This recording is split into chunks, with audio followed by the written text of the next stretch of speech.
बहुत बहुत बधाइयां महाराज।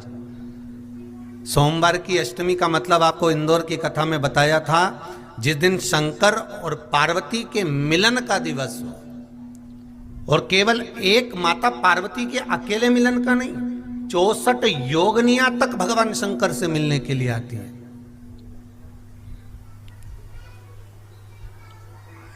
64 योगनियां। कहते हैं भगवान के जितने जितने विवाह हुए थे ना, उमा से, सती से, कात्यायनी, कुष्मांडा, चंद्रघंटा, स्कंदा, ये जितने जितने जितने भगवान के विवाह हुए थे, अनेक अनेक उमा आदि आदि जितनी भी भगवान की जो मंगल विवाह हुए थे, सारी माता पार्वती के जितने अंश हुए हैं, माता पार्वती के जितने स्वरूप हुए हैं, ये सारे स्वरूप, सारे अंश माता पार्वती के। ये सोमवार की अष्टमी के दिन भगवान शंकर के मंदिर में आकर शिव जी के सम्मुख में बैठकर उस जलाधारी के नजदीक में, जहां शंकर जी का शिवलिंग होता है, उस जलाधारी के पास में उस दिन केवल पार्वती जी का हस्त कमल नहीं होता, स्वयं मां जगत जननी अपने कामन रूप में 64 योगनियां और शक्तियां सारी की सारी आकर उस जलाधारी के पास में विराजमान हो जाती हैं, और शंकर जी पे जो जल चढ़ता है वो देवियां ग्रहण कर कर शिव को अपना आनंद सुख प्रदान करती हैं। इसलिए कहते सोमवार की अष्टमी का महत्व बड़ा है, बहुत प्रबल। बाबा की कृपा है, शिव की कृपा से, भगवान शंकर की कृपा से ही सब कुछ आनंद में हो। और हम तो कहेंगे एक लोटा पानी चढ़ाने से पीछे मत हटना। सोमवार की अष्टमी के दिन शंकर के मंदिर जरूर जाना, बेलपत्र जरूर चढ़ाना, बाबा से विनय जरूर करना, निवेदन करना, बाबा को पूजन करना, घी का दीप लगाना और बाबा से विनय करना, बाबा मेरी ये मनोकामना है, मैं तो आपके चरणों में समर्पित करने के लिए आई, मेरी ये विनती को स्वीकार कर लो।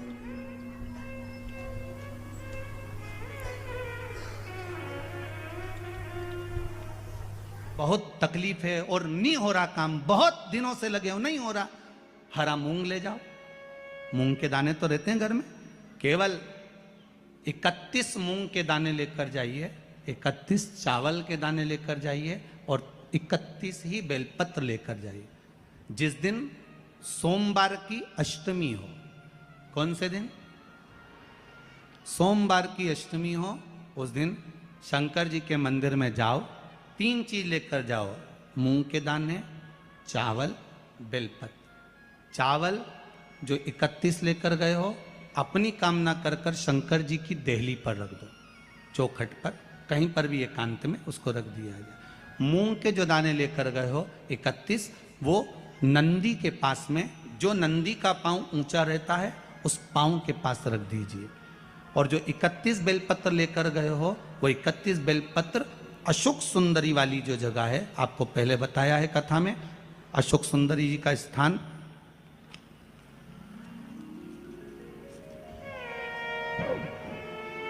ये शिवलिंग, ये जलाधारी जहां से पानी बहता है, उसके बीच में एक मोटी सी लाइन होती है, जो शंकर भगवान की छोटी लड़की अशोक सुंदरी का स्थान है।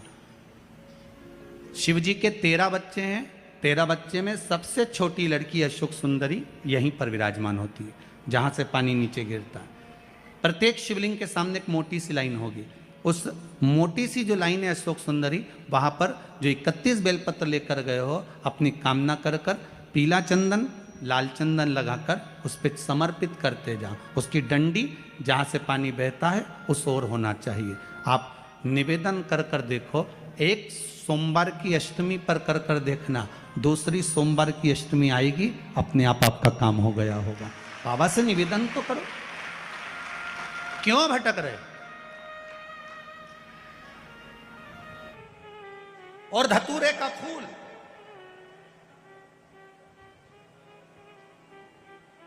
कांटे वाला धतूरा, और उसमें लगने वाला एक पुष्प, आस्था चैनल पर आप लोग देख रहे होंगे धतूरे के फूल का दर्शन।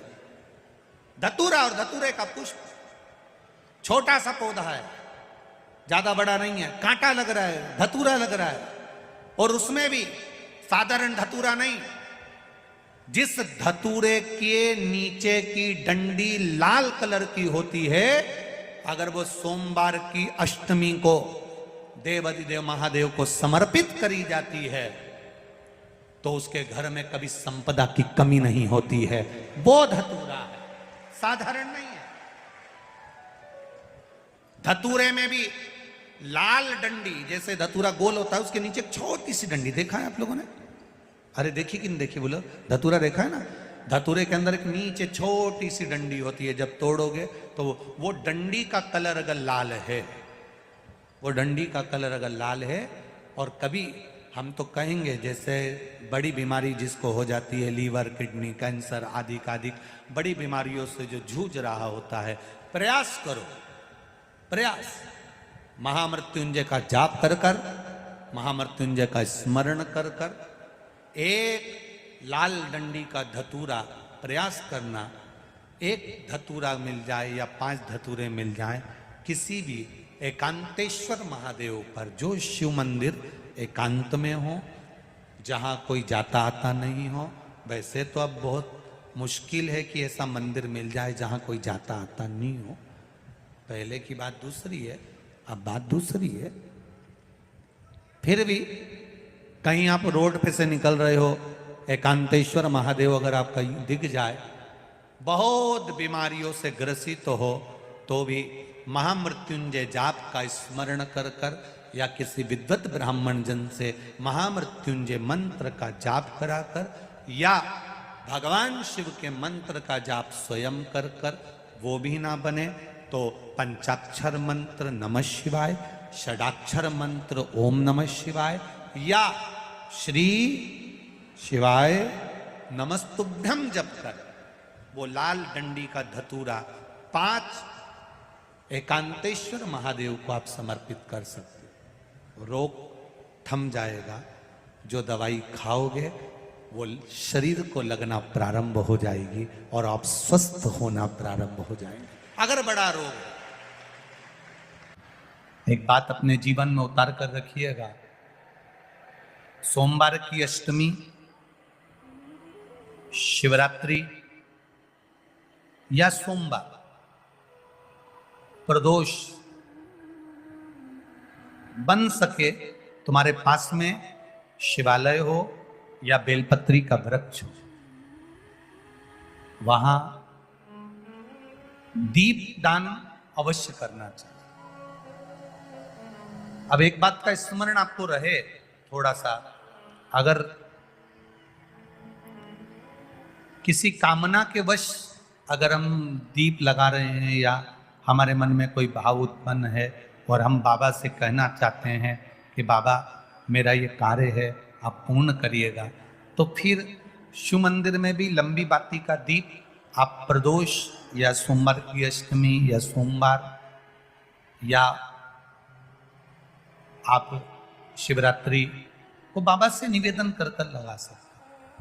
हाँ, विशेष जब कोई एक बहुत बहुत बड़ी बात हो और आपके कार्य में कहीं अटकल हो रही हो, तो एक ही दीप में 2 बातें, शिव और शक्ति, लंबी बाती बनाई, शिव और शक्ति के नाम से 2 बाती एक साथ एक दीप में भी लगा सकते। पर कब? जब विशेष कोई आपका कार्य हो और वो अटक रहा हो, विशेष कोई कार्य, और आप बाबा से प्रार्थना कर रहे हो, तो 2 बाती का भी प्रयोग आप कर सकते हो।